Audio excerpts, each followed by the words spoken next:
Welcome everybody to another episode of the OffBall podcast. I'm your host, Akeem Mitchell, with my guy, Trayvon Barnes, the man behind the wheel. Today, we got a brand new member of the More to the Game team, Tatum Henderson. We want to do something like special to kind of introduce you to everybody else. It's something that we did at Hampton, and it's called your Hampton Introduction. So, in fact, it's actually Trey's birthday, so I'm gonna let him do his first. I'm gonna do mine second, and just to kind of bring yourself up to speed with everybody else, and all of our listeners can get to know you. But it's real simple. It's real simple. My name is Trayvon Barnes. I'm from Lafayette, Alabama. I was a finance major. Now I'm pursuing a professional basketball career, and I'm pursuing this channel. I'm the founder of this channel, More to the Game, MTTG. And yeah. He did the extra special one. Yeah. It's just your name, what your major was in college, where you're from. That was like our Hampton introduction, so it was real cool. So I'm Akeem Mitchell, graduate in business management, and I'm from Charlotte, North Carolina. But I'm also pursuing a professional basketball career. Well, my name is Tatum Henderson, and I'm from Arlington, Texas, but I go to the University of North Texas currently, and I'm a triple jumper there. And I am pursuing my history degree, so I'm supposed to graduate this next in either spring or summer 21. And so, yeah, well, I have 3 years extra eligibility actually after I graduate this next year. So I can either pursue my master's degree and a bunch of post-grad opportunities and keep doing track, or I can pursue my coaching career, which is what I'm planning after college. Oh, you were prepared for that introduction. She's built for it. She's built for this conversation today. So I get asked these questions a lot. So I guess my main question is, what made you want to reach out then to speak with More to the Game? Like, I know our platform is really trying to just bring financial literacy and just awareness of social injustice and things that are going on in today's society, but have always been going on in American society. So, like, what was one of the main things that drew you towards the channel? Well, I think just the fact that it's a space for athletes to, express what they want to, as being aside from being athletes, they can speak about social injustices or financial literacy, like you said. Because at my school, actually at UNT, I started a club called Students for Detained Immigrants this past year. So our main goal with that club is to raise awareness and stuff on the immigrants, specifically in DFW, because that's where we are in Texas. So like in the Dallas-Fort Worth area, but just raise awareness on those immigrants in detention centers and the ways they're being treated and ways to donate to those charities. And so since then, I've been trying to get more involved in social awareness kind of things and social justice. And since the quarantine has started, since the protests have began, I've organized 2 protests in Arlington so far.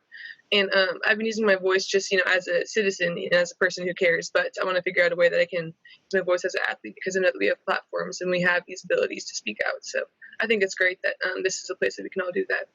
I know you were talking about the detained immigrants. I know that's one thing, and I was actually just talking to my father about that. But one thing a lot of people aren't realizing is that that's still going on with the whole ICE. They're just detaining families down there. They're shipping the parents back and keeping the kids literally in cages. And that's one thing that a lot of people aren't still speaking on as everything else goes on. That's amazing that you guys are really trying to make a difference and waves with that. With you being added onto the show, what things do you think you'll be able to, bring to the table and continue to help us? What do you think your playbook lands at? I think what I can bring to the table is maybe awareness on social justice issues that people, aren't really aware of. Because as a history major, I had to take classes about history, and, just there's so many things that I learned taking these college level courses that people don't learn, basic level courses that are required. So I've learned that unless you kind of major in, you're forced to take classes, that you don't, see so many things that happen right now that have been happening in the world, throughout history, and they've already, people just don't know about it. And that's just been something I've been very, very interested in studying. So it's been really, really fun doing that as my major. And that's kind of led me to start that club called Students for Detained Immigrants, and to start using my voice just on social awareness as a whole, because these things have been happening since the beginning of time, and once people start speaking out on them, they're just going to continue to happen. America is built on this basis of white and black, the racial divide. The country was built, off of that. We're from HBCUs, right? So we're in a black space. I'm personally been in a black space all my whole life. Went to a black high school. My town is black. Went to HBCU. And you're at North Texas. That's a majority white school, right? It used to be, actually. I'm not 100% sure on this, but I believe that this past year, actually, it's not. It's just I think majority minority now. It's a bunch of it's very diverse now. But I think with this past freshman class, I think the population of white students is actually less than everybody else, I believe. So with those two sides being different, like the lives that you live, like being that you're a white person raised in a white family and everything, and me being a black person raised in a black family, like we don't get to see both sides, of the story. So how long have you really been, I guess, socially conscious and aware of the things that go on the other side? I mean, as long as I can remember, I have been. I played basketball for my whole life, so I've been on basketball teams since I was in third grade, I think, playing for AAU teams. Yeah, and I actually did basketball at UNT when I was a freshman, and I just switched sports, so now I do track there. Anyways, it's just, I mean, I was, for the majority of the time, except for like on one team for my whole life, I was the only white girl on these basketball teams, and I just, being involved with basketball and sports and stuff, it gave me a chance to see things I don't think I would have seen otherwise, because I did actually go to a private school from 1st to 8th grade called Grace Prep in Arlington, Texas, and it was all white people there. It was a class of like 20 kids, and we were all white. So I think that unless, if I didn't play basketball and I didn't do sports, that I probably wouldn't have been as conscious as I was, just because, not being exposed to that. I think that is very, very hard, not to give anybody an excuse, but I think that since I was really little, just, being on teams with, people who aren't white, it was very, very easy for me to see that, everybody deserves the same kind of love that I've been shown from my family. And I was taught that, like to be colorblind and everything like that. But I think that, playing basketball, it helped me to not be colorblind. People are black, and that's, the great thing about it. And, just, you don't have to treat them as if they're invisible, because people say that, like they don't see race and they don't see those kinds of things. But I just think that growing up and playing sports, it helped me to kind of get past that, because I don't think that that's a very productive mentality to have, to be honest, just to say that race is invisible, because it's not. Obviously it's not. People are getting discriminated against and abused by police because of the way that they look. So I just think that playing sports definitely helped me open my mind, or helped me see, I guess, things that I probably wouldn't have seen if I had stayed close and kind of centered in my school that was kind of all white, if that makes any kind of sense. Nah, it does. That's interesting that you say that, because I grew up going to multiple private schools in Charlotte, North Carolina, and honestly, until I got to Hampton, it was always a majority white. It was always just a couple of black kids, maybe a couple of Hispanics. But I know, especially when in high school, when I really started, Trey, I read the Malcolm X book, and I was trying to understand who I was as a black man. But it was a lot of times where I had those conversations, and tough conversations, with white people, and it was just like a thing of, well, why can't you just forget about all the racist things that were going on?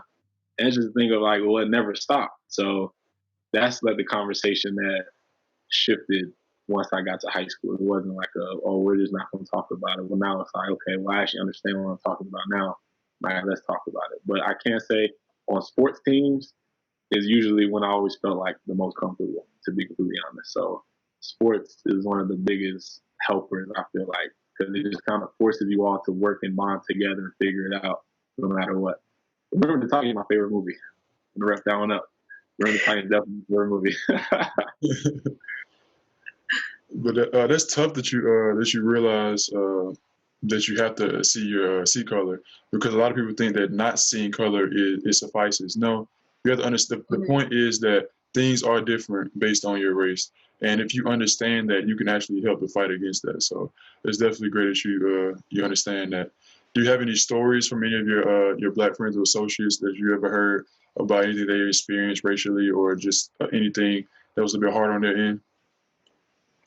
I mean, I do, but also just being at Grace Prep school, private school like that, I saw a lot of firsthand accounts of what, kind of really just the privileged white kids that go to a private school like that, say just about, black people and just minorities in general, on a day-to-day basis, just in a joking way that they think is funny and they just kind of don't see any problem with,